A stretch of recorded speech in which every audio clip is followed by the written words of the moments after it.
ആഗോള അയ്യപ്പ സംഗമവുമായി ബന്ധപ്പെട്ട് ദേവസ്വം ബോർഡ് പ്രതിനിധികൾ മാധ്യമങ്ങളെ കാണുകയാണ് തത്സമയം. പറഞ്ഞപ്പോൾ തന്നെ അവരുടെ പിന്തുണയ്ക്ക് നമുക്ക് വരികയില്ലേ, സന്തോഷമല്ലേ? സംഘാടക സമിതി ദേവസ്വം ബോർഡാണല്ലോ, ദേവസ്വം ബോർഡല്ലേ ഇത് തീരുമാനിക്കുന്നത്. അപ്പോൾ ദേവസ്വം ബോർഡും മുഖ്യമന്ത്രി രക്ഷാധികാരി സ്വാഭാവികമായും നമ്മളിങ്ങനെ ഒരു ആശയം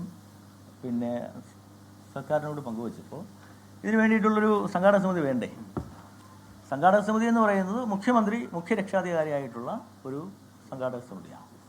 പിന്നെ രക്ഷാധികാരികൾ 3 പേർ: ബഹുമാനായ സ്പീക്കർ, ബഹുമാനായ പ്രതിപക്ഷ നേതാവ്, ബഹുമാനായ ദേവസ്വം തുറമുഖ വകുപ്പ് മന്ത്രി.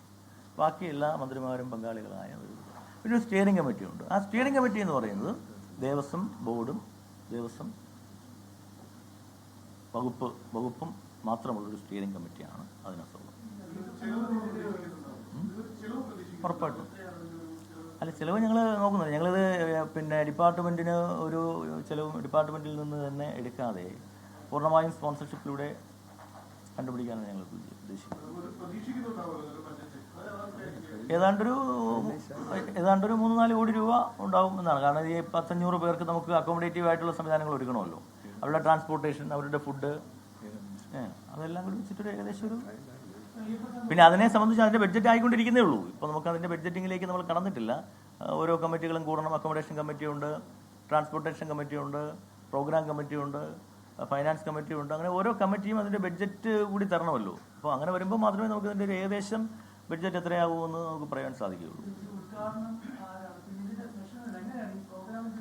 ഈ പ്രോഗ്രാം എന്ന് പറയുന്നത് രാവിലെ 8 മണിക്ക് തന്നെ നമ്മൾ രജിസ്ട്രേഷൻ ആരംഭിക്കും. അപ്പോൾ ഒരു 9 മണിക്ക് 9:30ക്കാണ് അല്ലേ നമ്മുടെ ഇനാഗുറൽ സെക്ഷൻ. ബഹുമാനായ കേരളത്തിൻ്റെ മുഖ്യമന്ത്രിയാണത്.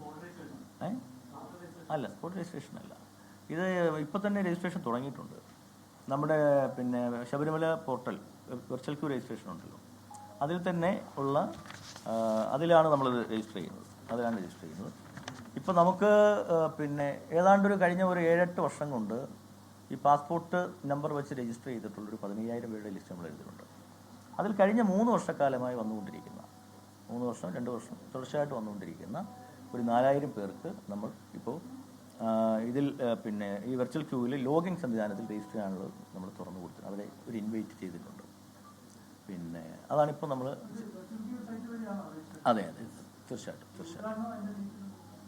ഉദ്ഘാടനം ബഹുമാനായ മുഖ്യമന്ത്രിയാണ്. പിന്നെ ബാക്കി ഭരണഘടനാപരവും ആത്മീയവുമായ പ്രമുഖർ പങ്കെടുക്കുന്ന ഉദ്ഘാടന ചടങ്ങാണ്. ജനപ്രതിനിധികളും പൂർണ്ണമായും അയ്യപ്പ ഭക്തരെയും ജനപ്രതിനിധികളെയും ഉൾപ്പെടുത്തിക്കൊണ്ടാണ് ഈ ഒരു ആഗോള അയ്യപ്പ